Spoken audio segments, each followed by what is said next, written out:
बस करो मेरी शादी की तैयारी। क्योंकि अब है गारंटी हमारी शादी.com। Register now.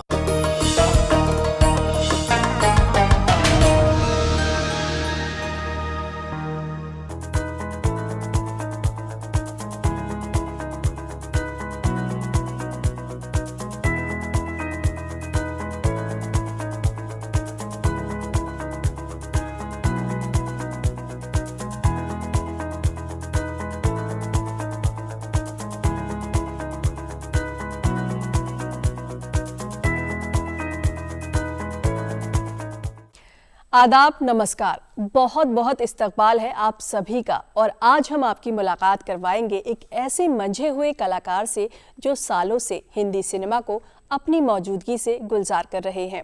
करियर की शुरुआत टीवी शो चुनौती से की, जिसमें आप कॉलेज प्रिंसिपल के किरदार में थे। इसके बाद ये कारवां यूं ही चलता रहा और फिल्म मैंने प्यार किया, हम साथ साथ हैं, बुढ़ा होगा तेरा बाप और आरक्षण जैसी फिल्मों में बॉलीवुड के पापा के रोल में दिखे। जी हाँ, आज हम आपको मिलवाएंगे बॉलीवुड के सबसे ज्यादा डिमांड में रहने वाले पापा एक्टर राजीव वर्मा से। राजीव वर्मा, जिन्हें एक बेहतरीन एक्टर के तौर पर जाना जाता है। इनकी पैदाइश मध्य प्रदेश के नर्मदापुरम शहर में हुई और भोपाल के Maulana Azad national institute of technology से राजीव वर्मा ने आर्किटेक्चरल की डिग्री हासिल की। हालांकि राजीव वर्मा एक लंबे वक्त तक सरकारी नौकरी में रहे और एक्टिंग की दुनिया में इनकी शुरुआत काफी देर से हुई, लेकिन दूरदर्शन पर टेलीकास्ट हुए अपने शुरुआती सीरियल चुनौती और मुजरिम हाजिर से राजीव वर्मा ने काफी शोहरत बटोरी।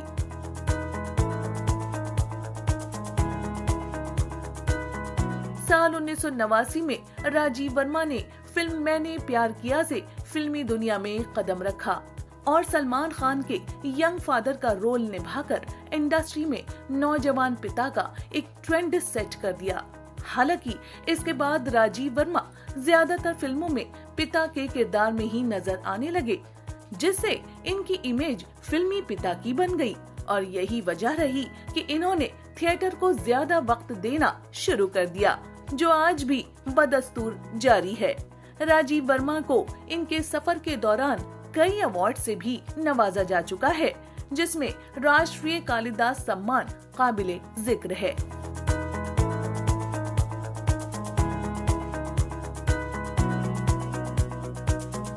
राजीव जी, बहुत बहुत स्वागत है आपका हमारे इस खास प्रोग्राम में।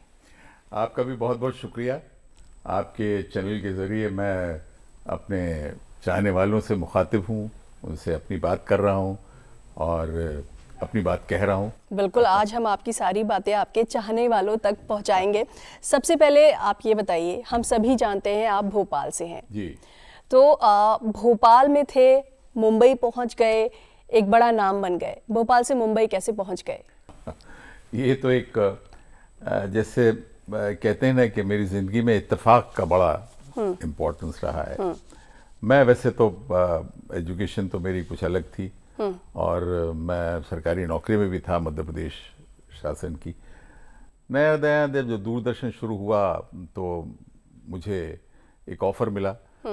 चूंकि मैं थिएटर बहुत पहले से करता था, रेडियो पर भी ड्रामा वॉइस था, तो वो ऑफर मिला तो मैंने सोचा कि एक्सटेंशन ऑफ थिएटर समझ के मैं कर लेता हूँ। अच्छा। इस तरीके से मैं चुनौती, चूंकि नया नया जिसको बोलते हैं सोप शुरू हुए थे दूरदर्शन पर और वो इत्तेफाक से बहुत हिट हो गया, बहुत लोगों ने पसंद किया। कॉलेज प्रिंसिपल का रोल था तो यूथ में बहुत पॉपुलर हुआ। उसके अलावा प्रोफेसर्स और टीचर्स में भी एक उसकी पॉपुलैरिटी बढ़ी इस तरीके से और वहीं से फिर फिल्में मिलना शुरू हो गई। अच्छा, उस दौरान आप सरकारी नौकरी में थे, जी, आर्किटेक्ट थे। जी, और उसके बाद आप फिल्म इंडस्ट्री में आ जाते हैं। तो कैसे उस नौकरी से, क्या आप कहीं बोर हो गए थे? नहीं नहीं नहीं, सवाल ही नहीं है। मेरा पहला पैशन तो वही था, मेरा प्रोफेशन। वैसे मेरी एक आदत हमेशा से रही है बचपन से कि जो भी मैं करता हूँ उसको मैं बड़ी मोहब्बत करता हूँ।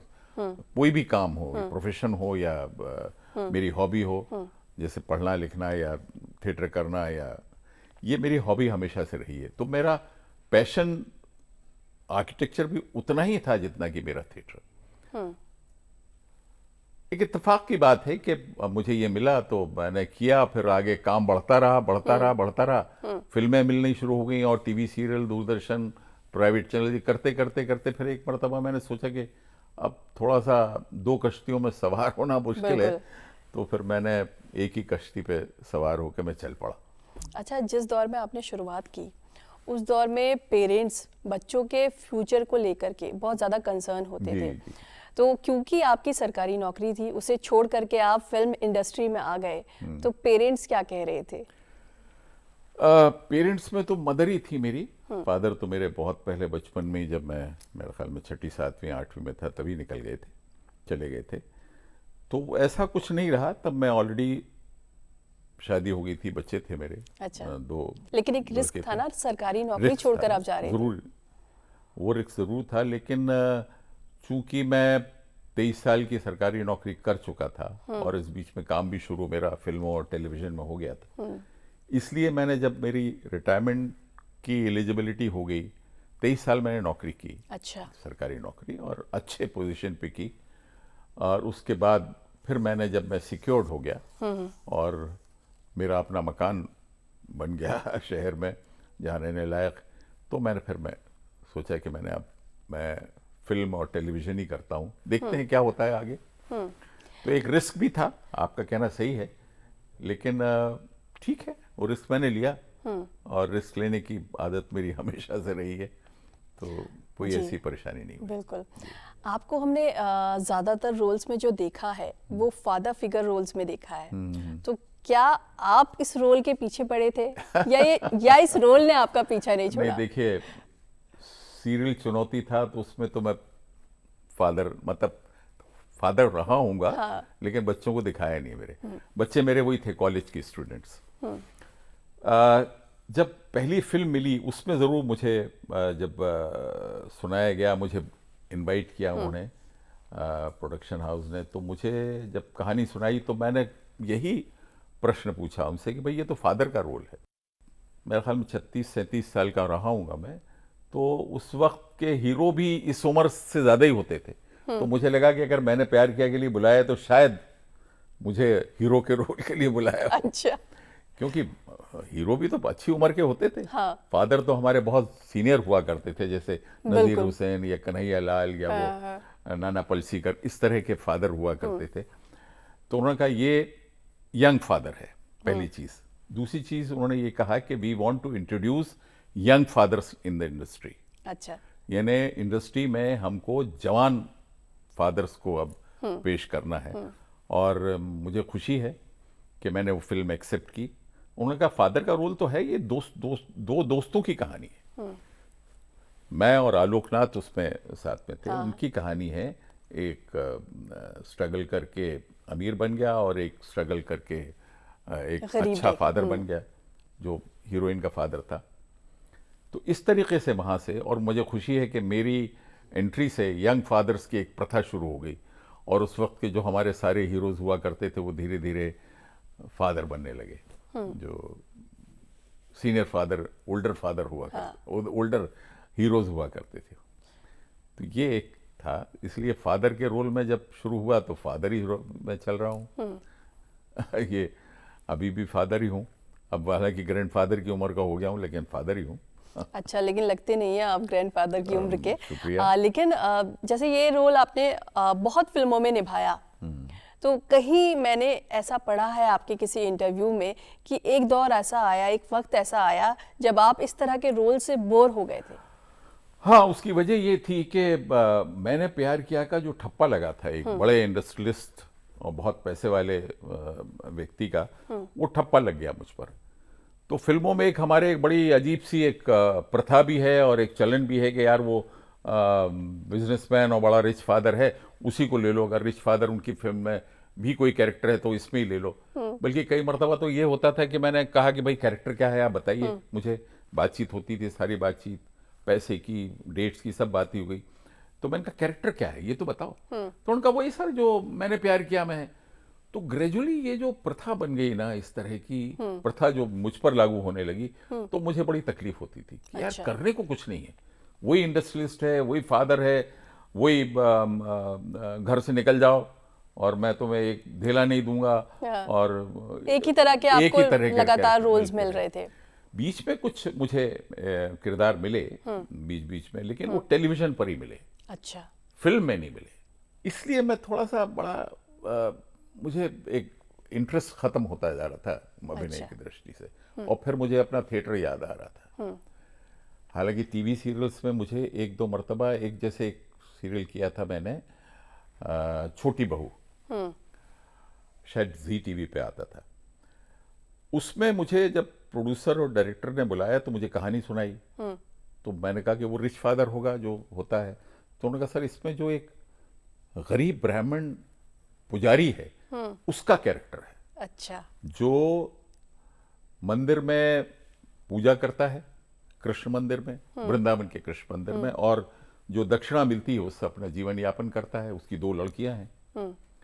तो मैं बड़ा अचंभित हुआ और बहुत खुश हुआ। मैंने पूछा उनसे कि आपने कैसे मुझे सेलेक्ट किया, मैं तो भैया हमेशा रिच फादर रहा हूँ, मैंने प्यार किया वाला। तो उन्होंने नहीं सर, आप एक्टर भी हैं, एक्टर बहुत अच्छे हैं, इसलिए हम आपको इसमें विजुलाइज कर पाए, और हम लोगों को पूरी उम्मीद है कि आप इसमें खरे उतरेंगे। और इत्तेफाक की बात है, फिर मैंने उस रोल पे काम किया। एक चूंकि एक पुजारी का रोल था, जो कृष्ण मंदिर का पुजारी है, तो मैंने सारी उसकी क्रियाएं सीखी, भाषा मैंने पूरी ठीक की। अच्छा। उस वक्त उसमें जो हम लोगों को डायलॉग्स मिलते थे वो उर्दू में होते थे, मोस्टली उर्दू हिंदी मिक्स हिंदुस्तानी में, वो मैंने पूरा संस्कृतराइज्ड अपना। अच्छा। हाँ, मैंने उसको हिंदी पूरा शुद्ध हिंदी में बोल। तो ये मैंने मेहनत की, उसके बाद तो पसंद आया लोग, लेकिन ऐसे किरदार कितनी बार मिलते हैं, बिल्कुल, है ना।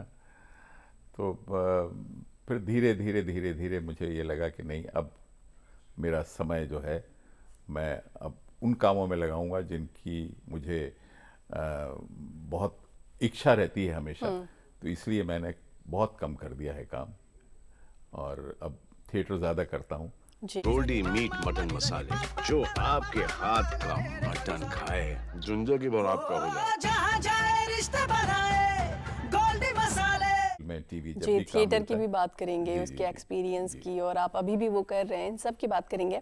लेकिन उससे पहले बात करेंगे फिल्म मैंने प्यार किया की। इस फिल्म का आपका किस तरह का एक्सपीरियंस था? कोई किस्सा देखिए, उस फिल्म का? पहला एक्सपीरियंस तो मेरा ये था कि मुझे फिल्म की कहानी बहुत अच्छी लगी थी। फादर का रोल था, वो भी ठीक था, लेकिन फिर भी मुझे कहीं कमी लगती थी कि यार इसमें मैं हीरो क्यों नहीं हूँ, ये एक लगती है। दूसरी चीज मुझे जो एक पसंद आई इसमें, राजश्री प्रोडक्शंस, हाँ। उनका प्रोडक्शन हाउस बहुत जबरदस्त है, और बिल्कुल जब फिल्म बनती है तो सारे कलाकारों को फैमिली की तरह ट्रीट करते हैं। अच्छा। उनका सबसे बड़ी चीज थी कि आउटडोर जगह जाएंगे तो पूरी फैमिली आपके साथ जाएगी। यानी उन्होंने इंसिस्ट किया कि मैं, मेरी पत्नी, मेरा बच्चा, छोटा छोटा वाला लड़का, वो साथ में, कि नहीं वो साथ में जाएंगे आउटडोर पर। तकरीबन हम 1 महीने बाहर थे, ऊटी में शूटिंग कर रहे थे। ये उनका एक वो रहता था। तो उसमें क्या होता है ना कि आप अपने काम को और बड़ी ऑनेस्टी से, बहुत सोच समझ के, बहुत अच्छे से करते हैं। उसके पहले हम लोगों का एक जो ओपनिंग शूट था वो बॉम्बे में ही था। अच्छा। और उन्होंने स्टूडियो जो उस वक्त, मेरे ख्याल में that was the only AC studio in Bombay. अच्छा। उस वक्त की बात बता रहा हूँ, सेट स्टूडियो था, अब तो खत्म हो गया। उसमें उन्होंने शूटिंग की थी, उसमें मेरा घर लगाया था, ऑफिस लगाया था, सॉरी, उसके बाद में घर में लगा। ऑफिस में पहला सीन जो था मेरे ऑफिस का था, एंड दैट वाज मुहूर्त शॉट। हालांकि उनके यहाँ कोई बड़ा मन का झनका नहीं होता मुहूर्त के लिए, मुहूर्त शॉट था। उसमें सूरज बड़जात्या जो थे, वो उनका मेरे ख्याल में 21वां बर्थडे सेट पे ही मनाया था हम लोग, लेकिन वो उसका भी तो ज़्यादा सेलिब्रेशन वो करते नहीं। And my first shot was okay. अच्छा। तो मुझे लगा कि नहीं, मैं वाकई कर सकता हूँ, फिल्में कर सकता हूँ। हालांकि मैं फिल्म तो नहीं, लेकिन सीरियल कर रहा था। ये चीज़ें कुछ ऐसी रही कि मुझे लगा कि मुझे फिल्म इंडस्ट्री मुझे अच्छी लगने लगी। अच्छा। लेकिन उसके एक और इफेक्ट्स ये हुए कि मुझे बाकी जो फिल्में की, वहाँ भी मुझे इसी किस्म का ट्रीटमेंट मैं एक्सपेक्ट कर रहा था जो मुझे नहीं मिला। अच्छा, नहीं मिला। नहीं, वो उनके यहाँ का एक्सपीरियंस ही अलग है। हाँ। तो ये अट्रैक्ट करती हैं कुछ चीज़ें फिल्मों की। जब आप कोई रोल अदा कर रहे होते हैं तो वो रोल, वो किरदार पर्दे पर परफेक्ट लगे, इसके लिए आपकी ट्रिक क्या है? ट्रिक तो कुछ नहीं है ख़ास, लेकिन पहले तो वो किरदार को हम समझते हैं, या तो डायरेक्टर बताता है या हम उसको पढ़ के, हम समझ के फिर हम उसको पूछते हैं या बातचीत करते हैं डायरेक्टर से, किस तरह का किरदार है, रिलेशंस क्या हैं आपस में, क्या क्या उसमें है, और भाषा कैसी बोलते हैं, क्या एटीट्यूड रहना चाहिए हमारा, ये सारी चीज़ें हम करके देन, जैसा कि थिएटर की होती है, देन हम वो डायलॉग और वो चीज़ें बोलते हैं। हम या तो उस तरह के कैरेक्टर्स जो हमारी नज़रों से कभी गुजरे हैं उनको याद करते हैं, थिएटर के हों या रियल लाइफ के हों। अब चूंकि इत्तेफाक से क्या था कि मैं सरकारी नौकरी में था और अफसर था, तो वो अफसरी तो आ ही जाती है, कुछ भी करो वो खून में आ गई थी। जी आ जाती है। और ख़ास तौर से जब आप घर के बाहर हैं तो अफसरी, जैसा बोलते हैं ना, अफसर है यार, तो अफसर वैसा होना नहीं चाहिए जैसा हमें पुराना जो हमारे दिमाग में भरा हुआ है कि अफसर ऐसा होना चाहिए, लेकिन वो थी। तो उस तरीके से वो एटीट्यूड भी हमारा कैरेक्टर में खासतौर से पहली फिल्म में दिखा। और मैंने कहा ना, मैं रिपीट हुआ हूँ उस तरीके से, मैंने प्यार किया कि फादर ही रिपीट हुआ हूँ कई फिल्मों में इसी तरह के रोल्स में हमने देखा। हालांकि कुछ फिल्में मेरी ऐसी बनी हैं जो रिलीज नहीं हो पाई, अच्छा, उसमें मैंने थोड़ा डिफरेंट फादर किया है। लेकिन वो दुर्भाग्य है मेरा। वो किस तरह के फादर थे? जैसे एक फिल्म थी जिद। अच्छा, जिद हमारे इंडस्ट्री के बहुत मशहूर एक डायरेक्टर हुए हैं, प्राणलाल मेहता। वो अपने बेटे को लॉन्च कर रहे थे और हीरोइन भी लड़की नई थी, क्या नाम था, वो सिंगर है लड़की, रागेश्वरी शायद नाम है उसका, रागेश्वरी। वो फिल्म बहुत अच्छी थी। अच्छा, उसमें जिद एक जिद होती है, उसमें फादर को भी जिद होती है, और जो इसकी लड़के की मदर होती है, ग्रैंड मदर होती है, she was played by Mala Sinha ji. अच्छा, तो वो फिल्म मुझे बहुत अच्छी बनी भी बहुत अच्छी थी, और कई लोकेशन पर उसकी शूटिंग हुई थी। उसकी चंबा में शूटिंग हुई थी, डलहौजी में शूटिंग हुई थी, दिल्ली में हुई, दिल्ली में बहुत शूटिंग हुई, सूरजकुंड में तकरीबन। वो फिल्म बहुत अच्छी बनी थी। उसमें थोड़ा डिफरेंट फादर था, मैं ऐसा फादर नहीं था। फिर एक और फिल्म थी मेरी जिसमें भोपाल की स्टोरी थी, नवाब की स्टोरी, वो म्यूजिशियन की स्टोरी थी। अच्छा, हालांकि मैं म्यूजिशियन नहीं था उसमें, अमरीश जी उसमें सिंगर बने थे, बहुत बड़े सिंगर बने थे। अच्छा, वो थी, वो भी एक ही दिन चल पाई। उसका नाम था वो तेरा नाम था, वो तेरा नाम था, यही फिल्म थी। और ख़ास तौर से मेरा कैरेक्टर एक बहुत अच्छा कैरेक्टर था, और मेरे कपड़े बहुत अच्छे सिलवाए थे उसमें। अच्छा, लेकिन वो फिल्म रिलीज शेरवानी, नहीं हुई। क्योंकि नवाब थे, नवाब भोपाल चली नहीं। ऐसी कई फिल्में हैं जो गड्ढे में चली गई, डब्बे में चली गई, सॉरी, गड्ढे डब्बा एक ही बात है। इस तरीके से फिल्में मिलती रही हैं मुझे। लास्ट में एक फिल्म जो मैंने की थी जो ठीक ठाक निकली है, आरक्षण। अच्छा, उसमें एक कैरेक्टर था मेरा, और टिपिकल फादर नहीं था, उसमें निगेटिव था वो, निगेटिव। हालांकि निगेटिव फिल्म और भी की है मैंने। उसमें एक फिल्म थी निश्चय, जिसमें सारे बड़े बड़े राइश, अपना विनोद खन्ना, सलमान, करिश्मा और भी बहुत से काफ़ी लोग थे, लेकिन वो चली नहीं। उसमें विलन था मैं, अच्छा, प्योर विलन, बिल्कुल प्योर विलन, टिपिकल जो बॉलीवुड विलन होता है वैसा था। लेकिन लोगों ने एक्सेप्ट नहीं किया, उन्होंने कहा कि नहीं यार, ये तो अच्छा फादर और कड़क फादर होने लायक है, इंडस्ट्रियल फादर, इसको कहाँ विलन बना दिया। अच्छा, तो इसलिए नहीं चली।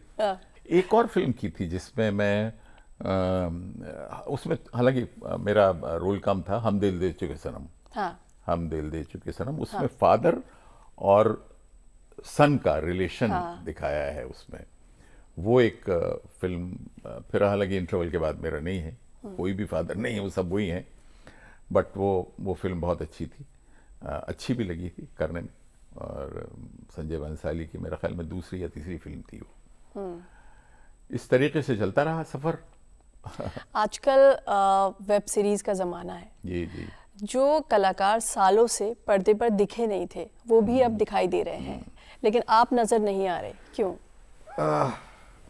नहीं, मैं वेब सीरीज तो बहुत अभी शुरू हुई हैं, 2-4 साल हुए हैं। मुझे ऑफर तो बहुत मिलते हैं। अच्छा। वेब सीरीज के 2-1 शुरू भी की थी, लेकिन क्या मैं बताऊं आपको, मुझे अब वो रूटीन पसंद नहीं आता। फिल्म की शूटिंग का वो सुबह निकलना घर से 8 साढ़े 8 बजे, 9 साढ़े 9 बजे सेट पे पहुंचना, फिर मेकअप करना, फिर वो रूटीन मुझे, और फिर रात में 10 बजे तक शूटिंग करो, कभी कभी लेट भी करते हैं, और वो खाना किस वक्त खाएंगे, सुबह फिर एक्सरसाइज और ये सब कुछ नहीं हो पाता। तो मुझे उससे मैं धीरे धीरे ऊब गया था। अगर कोई ऐसा रोल मिले जिसे आप करना चाहते थे तो क्या मेरे एक्सेप्ट ख्याल में करेंगे? ऐसा रोल जो मैं करना चाहता हूँ मुझे फिल्मों और टीवी में कभी नहीं मिलेगा। अच्छा। हाँ, मुझे तो किस तरह पूरा का रोल है? जो भी मैं करना चाहता हूँ, जिस तरह की मुझे थिएटर में बहुत मजा आता है। हाँ। इसलिए मैं अभी वापस जो है, जो नहीं कर पाया, जो करता हूँ, जैसे मैं थिएटर में, अगर आपको कोई बंधन नहीं होता कि ये इसको रिच फादर बनाना है या इसको गरीब फादर बनाना है या इसको फादर, उसमें कैरेक्टर होते हैं। हाँ। जैसे अभी मेरा एक मैंने किया, अभी मेरी जो थिएटर है उसमें एक था मेरा चौथी सिगरेट। अच्छा। चौथी सिगरेट में मैं एक इंडस्ट्रियलिस्ट हूँ, एक बिजनेसमैन हूँ, but I want to become a writer. So अब देखिए, इस तरह के कैरेक्टर तो नहीं मिलेंगे मुझे फिल्मों में। और फिर मैं कैरेक्टर राइटर बनने के लिए क्या क्या करता हूँ, फिर रियलाइज करता हूँ आखिर में वो कहानी जो है वो अलग है। इसी तरह से मेरा अभी एक मेरा अभी लास्ट संडे को शो था, कैक्टस फ्लावर। इसमें जो, तो ये तरह के कैरेक्टर मुझे नहीं मिलते। या फिर मैंने रुस्तम सोहराब में, जैसे मैं फादर का रोल, लड़के का रोल करता हूँ।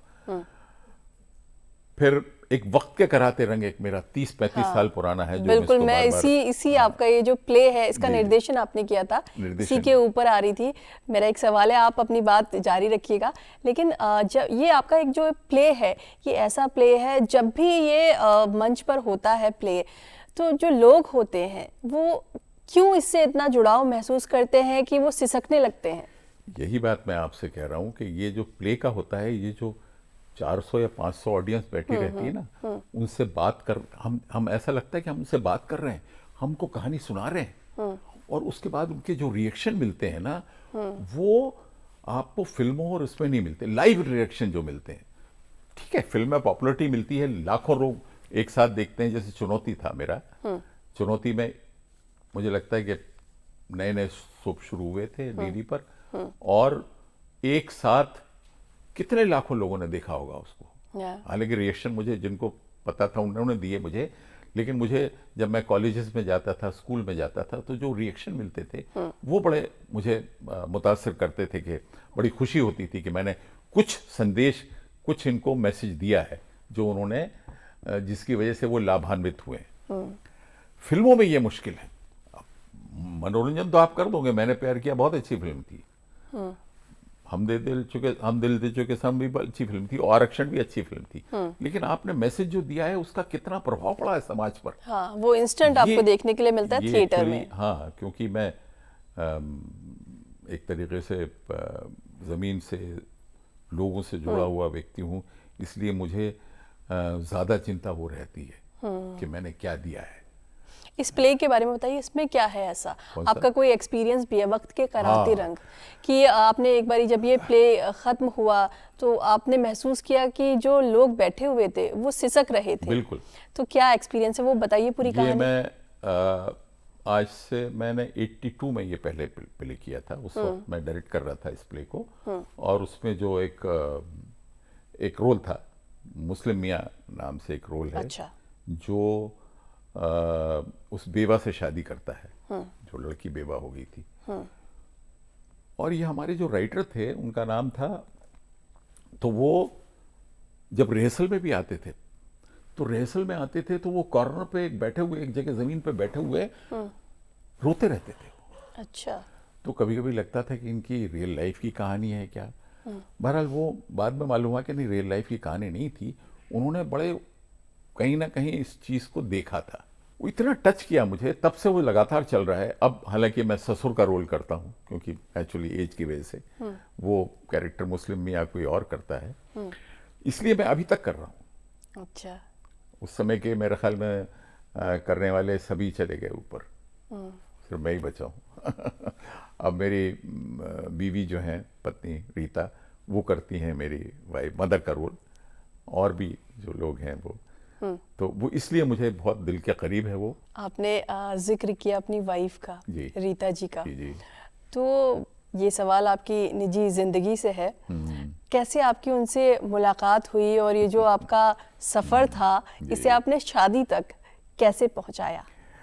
बहुत आसानी से हासिल कर लिया या फिर मेहनत कुछ आपको करनी पड़ी? नहीं, मेहनत तो क्या, एक्चुअली 1973 में एक थिएटर वर्कशॉप हुई थी भोपाल में। मध्य प्रदेश कला परिषद एक उस वक्त हुआ करती थी, शासकीय रजिस्टर्ड बॉडी थी। उसमें बीवी कारंत, स्वर्गीय श्री बीवी कारंत, वो डायरेक्टर थे, थिएटर डायरेक्टर। उन्होंने वर्कशॉप 3 महीने की वर्कशॉप ली थी। उसमें हम लोग पार्टिसिपेंट थे, ट्रेनीज थे, तो उस पर रीता भी थी और मैं भी था।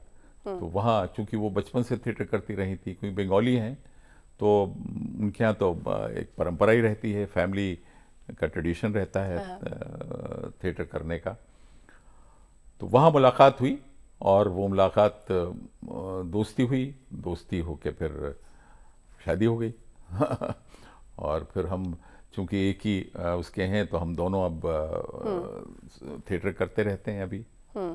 मेरी एब्सेंस में भी जब मैं बम्बई में ज़्यादा रहता था फिल्में और टेलीविज़न की वजह से, तो वो यहाँ थिएटर करती थी। हम लोग का एक थिएटर ग्रुप भी है, भोपाल थिएटर्स नाम से जी।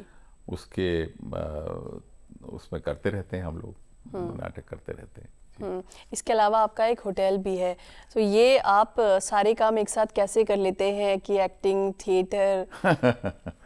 नहीं, सारे एक बैलेंस काम कैसे बनाते बैलेंस हो जाता है। वो तो मैंने अभी चलाने के लिए किसी को दे दिया, रीता चलाती थी उसको। अच्छा। जब रीता यहाँ थी तो चलाती थी। थिएटर शाम को होता है, रिहर्सल होती थी और फिर शोज होते थे।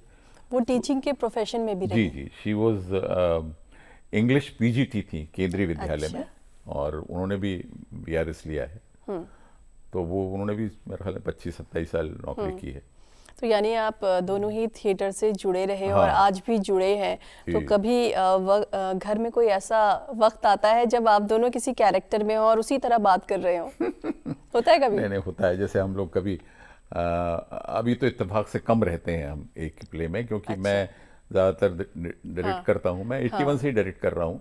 उसके बाद से यानी वक्त के कराते रंग मेरा पहला डायरेक्टर एज ए डायरेक्टर, इसलिए वो तो कम होता है। लेकिन इत्तेफाक से कभी कोई कैरेक्टर रिप्लेस करना हो या चला जाए कहीं, या मैं सब्स्टिट्यूट की तरह ही रहता हूँ अब अक्सर, तभी कर पाता हूँ। अदरवाइज वो ही करती हैं। लेकिन फिर जब हम दोनों रहते हैं तो हमको लाइनें मगअप करने में आसानी होती है। तो घर में लेकिन हाँ, झगड़ा जरूर होता है। अच्छा। कई मरतबा जैसे मैं कहता हूँ कि ये आपको इस तरीके से बोलना चाहिए, और वो कहती नहीं मुझे इस तरीके से बोलना चाहिए, तो ये कभी ऐसी थोड़ी चोलबाजी हो जाती है। बट अल्टीमेटली वही होता है जो सही है। और मेरी एक और आदत है कि जब शो होता है हमारा, तो शो के बाद मैं ऑडियंस से पूछता हूँ कि आपके रिएक्शंस मुझे चाहिए थे, कि इसमें कौन सी खामियां रह गई हैं, क्या हो गई हैं। तो ये मुझे फिर रिएक्शंस भेजते हैं लोग। अच्छा। और हम फिर अकॉर्डिंगली फिर हम अगली शो में उनको ठीक करने की कोशिश करते रहते हैं। अक्सर ये देखा गया है कि जो लोग थिएटर से जुड़े हुए हैं, जिंदगी भर थिएटर करते आए हैं, वो लोग छोड़ नहीं पाते थिएटर को। हाँ, ये तो है। वही मैंने कहा ना कि जो लाइव ऑडियंस के सामने परफॉर्म करने का एक नशा होता है, वो नशा जो है आपको उससे जुड़ाए रखता है। कई एक्टर्स हमारे जो हैं बेचारे वक्त की वजह से नहीं कर पाते हैं, लेकिन वो तड़पते हैं अंदर। आप देखिए हमारे नसीर भाई को देखिए, वापस थिएटर कर रहे हैं। रघुवीर भी कभी कभी कर देते हैं। बहुत से लोग ऐसे हैं जो वक्त मिलता है तो वो जरूर करते हैं, क्योंकि ये पता नहीं इसका नशा क्या है। मैं आपको बताऊं, मैं बचपन में छोटा था, मेरे ख्याल में 6-7 साल का रहा हूँगा, तो हमारे गांव में रामलीला होती थी। तो रामलीला में, हालांकि मैं तो 6-7 देखने में बहुत मज़ा आता था, लेकिन रामलीला जब ख़त्म हो जाती थी तो जो गांव के ही लोग बनते थे, कोई रावण बन गया, कोई शूर्पणखा भी आदमी बनता था, कौशल्या और राम और भरत शत्रुघ्न, हनुमान, कोई हमारे यहाँ के पहलवान जो बनते थे हनुमान, क्योंकि वो राम लक्ष्मण को उसको उठा के ले जाना है कंधे पे, तो जरा तगड़ा आदमी चाहिए, तो उनको आप पहचान लेते थे गांव के लोग। अरे दादा, तब पहचानते थे कि अरे ये हनुमान दादा हैं, या ये दशरथ दादा बने हैं। या एक हमारे दोस्त थे, शैतान सिंह, गांव के दोस्त थे, उनके फादर शूर्पणखा बनते थे। अच्छा। तो क्या होता था, शूर्पणखा बनते थे तो हाथ में कपड़ा रखते थे लाल, ऐसा रंगा हुआ, और जब नाक कटती थी उनकी, तो वो ऐसा कर लेते थे तो नाक लाल हो जाती, तो बेचारे को कई दिनों तक नाक लाल रहती थी वो सीन होने के बाद भी। अच्छा। तो ये आइडेंटिफिकेशन जो था, ये लोकप्रियता जो थी, ये खींचती है आपको स्टेज पर, छोटे स्टेज पर। रामलीला चूंकि हमारे देश में हमेशा से इतनी पॉपुलर रही है, आज पता नहीं बरस से चलती आ रही कहानी वही है। तो ये चीजें आपको अट्रैक्ट करती हैं स्टेज की तरफ। हाँ, या ये कह सकते हैं कि ये आपके सोल को रिवाइव करने का काम करते हैं। That's correct. एक चीज और मैं बताऊं आपको, जैसे डिबेट है, व्हाट इज डिबेट? डिबेट में हम लोगों को स्कूल में, मेरे ख्याल में 8वीं क्लास में था, तो डिबेट कंपलसरी थी हमारे यहाँ। एवरी सैटरडे डिबेट होते, छोटे छोटे, जैसे साइंस में कि चाकू जो है वो इंसान के लिए फायदे की चीज है या नुकसान की चीज है, ये छोटे छोटे ऐसे होते थे स्कूल में। तो उस दिन क्या था, अब ये सीखने वाली बात है, मैं जो बता रहा हूँ आपको। उस दिन क्या होता था कि हमारे यूनिफॉर्म थी निक्कर और शर्ट, लेकिन हम उस दिन पजामा पहन के जाते थे। सैटरडे को ड्रेस कोड नहीं रहता था, हम उस दिन कुछ भी पहन सकते। वो इसलिए पहन के जाते थे क्योंकि हम स्टेज पर जब खड़े होते थे तो हमारे पैर कांपते हुए दिखते थे। अच्छा। तो पजामा इसलिए पहनते थे कि वो कांपते हुए पैर दिखे नहीं, वो छुप जाए। तो ये चीजें अपने आप कोशिश करने की होती है कि मैं कैसे करूं। तो ऐसी कई चीजें होती हैं जो हम चाहते हैं और करना चाहते हैं, लेकिन हम उसको उसकी जो एक उसका क्या बोलते हैं फॉर्मूला है, या उसकी जो एक वो है, वो हम पकड़ नहीं पाते या नहीं करना चाहते, डरते हैं उससे। अच्छा जी। अच्छा, आपने बहुत सारी फिल्म्स की हैं और कई बार फिल्म की शूटिंग के दौरान बहुत मज़ेदार, बहुत अजीब किस्से भी होते हैं, तो आपके साथ कभी कुछ ऐसा हुआ जो आज तक आपने कहीं ना बताया हो, ना किसी के सामने आया हो? नहीं, ऐसा तो कोई खास, कोई बहुत मज़ेदार बात जो हमेशा याद रही हो आपको? एक फिल्म थी जो किसी चैनल की फिल्म थी, इन हाउस फिल्म थी। अच्छा। क्या नाम था उसका, हमें जहाँ प्यार मिले, शायद ये नाम था, हमें जहाँ प्यार मिले। उसमें 2 कपल्स हैं, वही मित्र हैं, आलोकनाथ हैं और उनके साथ पता नहीं कौन था, और मैं हूँ, और मेरे साथ ये रीमा लागू हैं, हस्बैंड वाइफ। इन दोनों के बच्चे हैं, उनकी शादी होनी है। तो ये चल रहा है किस्सा कहानी जो सभी चला, उसका शुरुआत और अंत। उसमें हमेशा मैं देखता था कि ये हीरो हीरोइन के फिल्मों के गाने फिल्माए जाते हैं, है ना, और वो पेड़ के आगे पीछे घूमना और ये सारे हो जाते हैं। उसमें इन लोगों ने कहा कि नहीं, एक कॉमेडी गाना जो है आप पर और रीमा जी पे फिल्माएंगे। अच्छा। ओ माय गॉड, वो एक्सपीरियंस ऐसा था, तब से मैंने कहा कि भैया ये काम जो है सबसे मुश्किल है। लिपसिंग करना उसी वक्त, लिपसिंग आप बिल्कुल लिपसिंग होना चाहिए, और उसके अलावा नाचना, पेड़ के ऊपर चढ़ना भी हमारा था उसमें। अच्छा। और पेड़ के आगे पीछे घूमना भी था। कौन सा गाना था वो? गाना मुझे याद नहीं। हाँ। लेकिन वो था, अरे बाप रे बाप रे। सुबह से शुरू हुई हमारी शूटिंग, मेरे ख्याल में 2 दिन चली थी, कोडे कनाल में भी शूटिंग। तब से मैंने सोचा कि नहीं भैया, ये काम सबसे मुश्किल। फिर 1-2 मरतबा ऐसा भी होता है कि लिपसिंग जो है, गाने के साथ लिपसिंग करना बहुत मुश्किल काम है, वो सीखने वाला काम। डायलॉग की डबिंग के वक्त तो हम कर लेते हैं, लेकिन ये गाने के साथ जो है, स्टेप्स के साथ करना बहुत मुश्किल है। तो ये ऐसी चीज़ है जो मैं बहुत मज़ा आया था मुझे करने में, हालांकि थक गए थे बुरी तरह से, but it was very interesting and I still remember that scene, that song. आप काफ़ी लंबे वक्त तक दूरदर्शन और आकाशवाणी के साथ भी जुड़े रहे। जी जी। जी।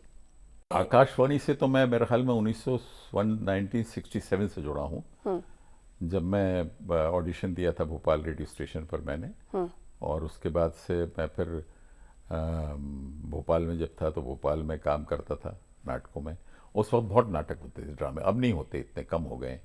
फिर इंदौर में रहा, इंदौर में किया, दिल्ली में भी मैंने किए हैं काम, और भोपाल में किए, फिर बम्बई में भी मैं करता रहा। तो ये रेडियो ने मुझे सबसे बड़ा जो एक दिया है, मेरी आवाज़ को, मेरे तलफ़ुज़ को, उर्दू और जो भी सब हिंदी है, उर्दू है, इनके तलफ़ुज़ को साफ उच्चारण करना, बिल्कुल शुद्ध उच्चारण करना, ये मुझे सिखाया है। आवाज़ की थ्रो के बारे में मुझे सिखाया है। और इतने साल का जो मेरा टेलीविज़न या फिल्म का जो क्रेडिट है, उसको मैं रेडियो को सबसे ज़्यादा देना चाहूँगा। हालांकि टेलीविज़न पे भी मैंने दूरदर्शन के भी कुछ नाटक किए हैं, कुछ प्रोग्राम्स किए हैं, बट रेडियो से चूंकि मैं शुरू से जुड़ा रहा हूँ, और उसी ने मेरी जिसको बोलते हैं ना, आवाज़ को अभी तक वो खनकदार रखा है, ऐसा बोलते हैं, मैं तो नहीं बोलता, लेकिन रखा है। तो ये मेरा एक्सपीरियंस बहुत। और रेडियो पे इतने ड्रामे किए हैं मैंने, कभी कभी तो हमारी वो क्लोज बुकिंग कहते हैं यहाँ पर, रेडियो को बोलते हैं, क्लोज बुकिंग हो जाती है। उसके बावजूद मेरी स्पेशल परमिशन लेके मुझसे, और ख़ास तौर से उर्दू ड्रामे मैंने बहुत किए हैं। अच्छा। उस पर, क्योंकि भोपाल उर्दू काफ़ी। तो आपने कभी उर्दू पढ़ी है? नहीं, उर्दू पढ़ी नहीं है, लेकिन हाँ बोलचाल में हूँ। अच्छा। कोशिश ज़रूर की थी, लेकिन फिर वो नहीं हो पाया। हालांकि मध्य प्रदेश उर्दू एकेडमी जब भी ड्रामा फेस्टिवल करता है, मुझे ज़रूर इनवाइट करता है एक ना एक ड्रामा करने के लिए, तो ये मैं करता रहता हूँ।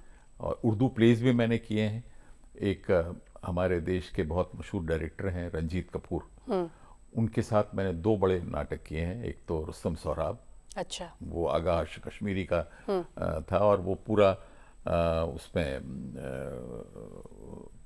उसमें गद्य में वो था, पूरा का पूरा, वो बोलते हैं ना शेर व शायरी, उसमें ही था, जैसी वो स्टाइल है। और एक और प्ले किया था, वो भी उर्दू में ही था, उसका नाम था धुएं का आंचल, तो वो भी उर्दू में था।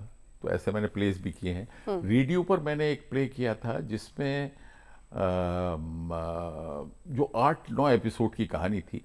भोपाल के एक बहुत रेडियो के प्रोड्यूसर ही थे वो, इकबाल मजीद। अच्छा। हालांकि वो लखनऊ के थे, भोपाल बस गए थे, वो प्रोड्यूसर थे वहाँ, उर्दू ड्रामा प्रोड्यूसर, तो उन्होंने किया था वो। तो इस तरीके से ये मुझे एक हासिल हुआ है कि मैं उर्दू बोल लेता हूँ, अच्छी बोल लेता हूँ, बस पढ़ नहीं सकता लेकिन। अच्छा, आप बहुत लंबे वक्त तक दिल्ली में भी रहे हैं।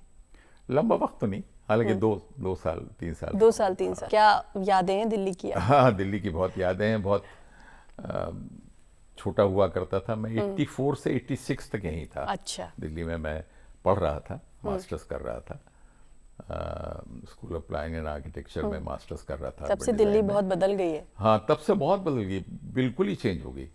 तो उस वक्त बसेस में हम चलते थे, बस के पास बनवा लिए थे, घूमते थे, और मंडी हाउस आते थे, वहाँ पर हम श्री राम सेंटर में दिखते थे, और भी वहाँ कैनॉट प्लेस पे, जनपद पे।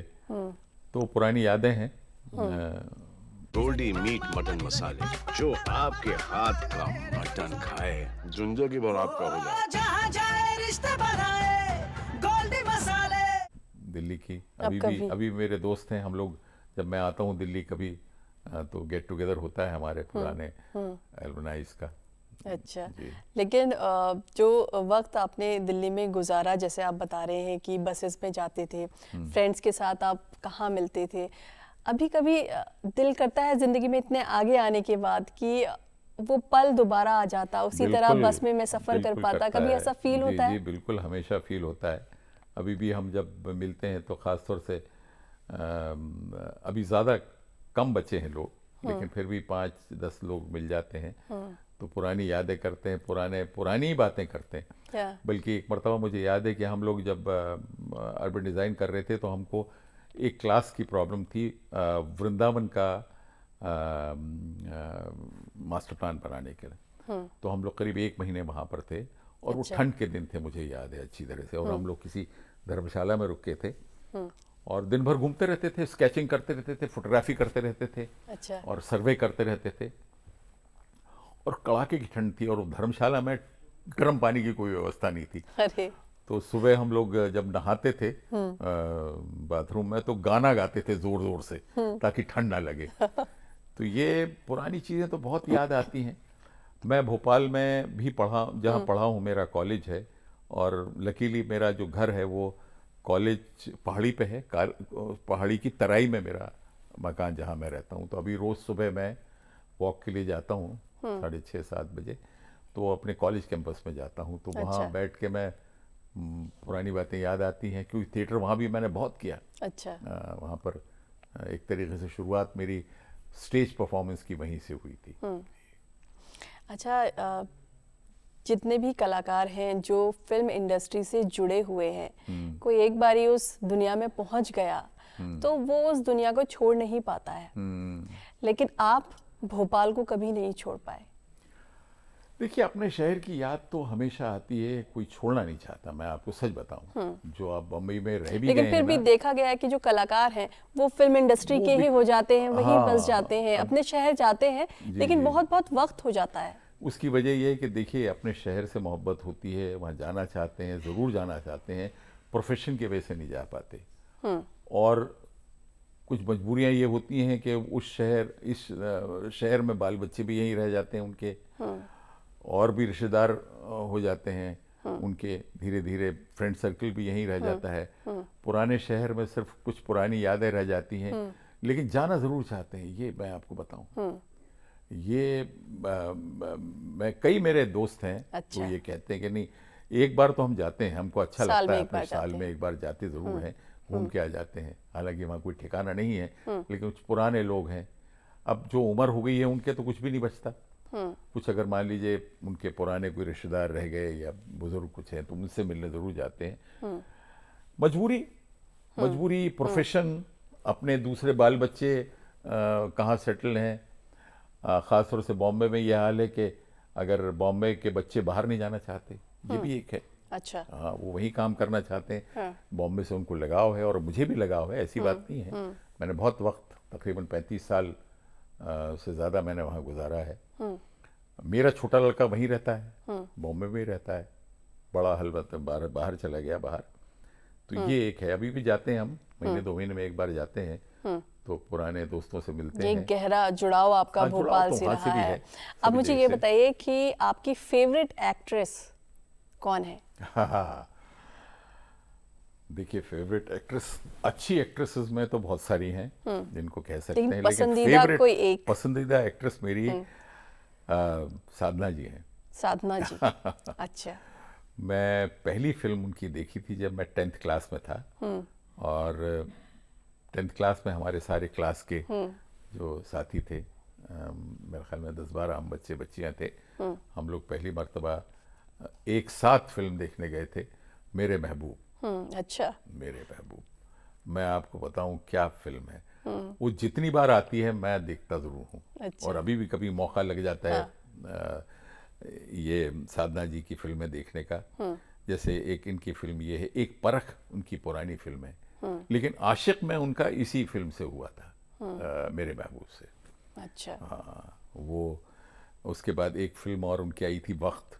और भी फिल्में, कई फिल्में आई हैं, लेकिन वक्त, फिर एक फिल्म थी शम्मी कपूर साहब के साथ, राजकुमार। तो ये उस समय की जो एक आशिकी है वो अभी तक बरकरार है। कभी आपको, हालांकि वो नहीं है, जी लेकिन फिर भी जी, कभी आपको मौका मिला उनसे रूबरू होने का? रूबरू होने का एक बार मौका मिला था मुझे, लेकिन उस वक्त बहुत ज़ईफ हो गई थी, वो बहुत बुजुर्ग भी हो गई थी, और थोड़ी सी बेचारी वो शारीरिक रूप से भी वो थी। तो वो अच्छा नहीं लगा मुझे बड़ा दुख हुआ था। तो ये लेकिन हमेशा उनकी याद ताज़ा रहती है। उनका जो फिल्में, उनका बोलना, उनका मुस्कुराना, उनकी हर अदा मुझे बहुत पसंद है। बहुत पसंद है जी। आज इस प्रोग्राम गुफ्तगू के ज़रिए आप किन लोगों को याद करना चाहेंगे? गुफ्तगू के ज़रिए मैं अपने कुछ दोस्तों को तो याद करूंगा। मेरे एक बहुत अजीज़ मेरे से उम्र में बड़े थे, जनाब श्याम मुंशी साहब और जनाब दिनेश राय। ये दोनों मुझसे सीनियर थे और दोनों मुझे एक तरीके से मेरे बड़े भाई, बड़े गाइड थे। बल्कि हमारे श्याम भाई जो थे वो चले गए, अभी पिछले 2 साल पहले कोरोना में वो चले गए। अच्छा। और दिनेश राय तो कमाल थे, वो बहुत ज़बरदस्त किस्म के पोइट थे, बहुत ज़बरदस्त किस्म के राइटर थे। उनकी लिखी हुई कई नाटकों में मैंने काम किया और ख़ास तौर से एक नाटक उन्होंने जो गोदान का जो एक अच्छा। रिवाइव, उसको दोबारा लिखा था गोदान को, पूरा का पूरा प्रेमचंद की जो नॉवेल है उसको उन्होंने दोबारा लिखा था। उसको हमने बहुत बड़े स्केल पे भोपाल में किया था। तो इस तरीके से ये 2 शख्स जो हैं मेरी ज़िंदगी से जुड़े रहे हैं और आपके बहुत करीब रहे हैं। हम हमारी पूरी फैमिली के करीब रहे हैं। आपको कालिदास सम्मान मिला जी। जब किसी कलाकार को कोई सम्मान मिलता है तो उसकी कितनी अहमियत होती है उसकी ज़िंदगी में, क्या मायने रखता है? मैं ये समझता हूँ बहुत मायने रखता है। और एक ये महसूस होता है कि उसको किस लेवल पर रिकग्नाइज किया गया, उसके काम को, उसकी शख्सियत को कौन से लेवल पे रिकग्नाइज किया। देखिए, शासन के सम्मान या शासन के कोई रिकग्निशन मिलना बहुत बड़ी बात होती है। मध्य प्रदेश शासन हो, अपने राज्य का हो या भारत सरकार का हो, उससे एक नई ऊर्जा मिलती है। ये किताबी बातें नहीं है कि मुझे बड़ा अच्छा लगता है और मेरी उसमें ये होता है, ये वाकई लगता है। मैं आपको बताऊं, ये मुझे कालिदास सम्मान राष्ट्रीय नेशनल अवार्ड है। जब मुझे मिला तो मुझे विश्वास नहीं हुआ। मुझे ये लगा कि ये शायद ख्वाब है मेरा या कहीं किसी, लेकिन जब ये वाकई सामने मेरी चिट्ठी आई और फिर उज्जैन में ये समारोह हुआ था और जब मैंने वाइफ को बताया तो वाइफ ने फिर पता नहीं किस किस को बोला। मैं आपको बताऊं, मेरा पूरा फैमिली, मेरी दोनों बहनें, एक नागपुर में थी, एक बम्बई में है, मेरे बच्चे एक दुबई में रहता है, एक बम्बई में रहता है, ये सारे पता नहीं कब आके सारे के सारे उज्जैन आ गए। अच्छा। भाई मेरे, उनकी वाइफ, तो वो उनके सामने और शासन के, हमारे मध्य प्रदेश शासन के सबसे बड़े जो हमारे राज्यपाल हैं, उनके हाथों ये सम्मान मिलना और वहाँ हमारे बारे में बोला जाना उस ऑडियंस के, वो एक अजब किस्म की ऊर्जा देता है। उसमें ये तो ठीक है, ये उसके पैसे मिले या वो तमगा मिला, वो सारी चीज़ें अपनी जगह, लेकिन उसके साथ जो एक ताकत मिलती है आपको, वाकई ताकत मिलती है, वो उसके बारे में बताना बयान से बाहर है। बिल्कुल। राजीव जी, आप आज गुफ्तगू में आए, आपसे बात करके बहुत अच्छा लगा। आपका यहाँ आने के लिए तहे दिल से शुक्रिया। मैं भी आपका बहुत बहुत शुक्रिया अदा करता हूँ तरुण जी, और दूरदर्शन का बहुत शुक्रगुजार हूँ कि इस बहाने आपसे और सभी लोगों से बात करने का, चाहने वालों से बात करने का, अपनी बात कहने का मौका मिला। बहुत बहुत धन्यवाद, शुक्रिया। तो ये थे थिएटर और हिंदी सिनेमा के जाने माने कलाकार राजीव वर्मा। पर्दे पर जिनकी मौजूदगी गारंटी है कि आप शानदार फिल्म या सीरियल देख रहे हैं। फिलहाल हमें दीजिए इजाजत, आपसे फिर मुलाकात होगी अगले हफ्ते किसी ऐसे ही शानदार सितारे के साथ। आदाब, नमस्कार।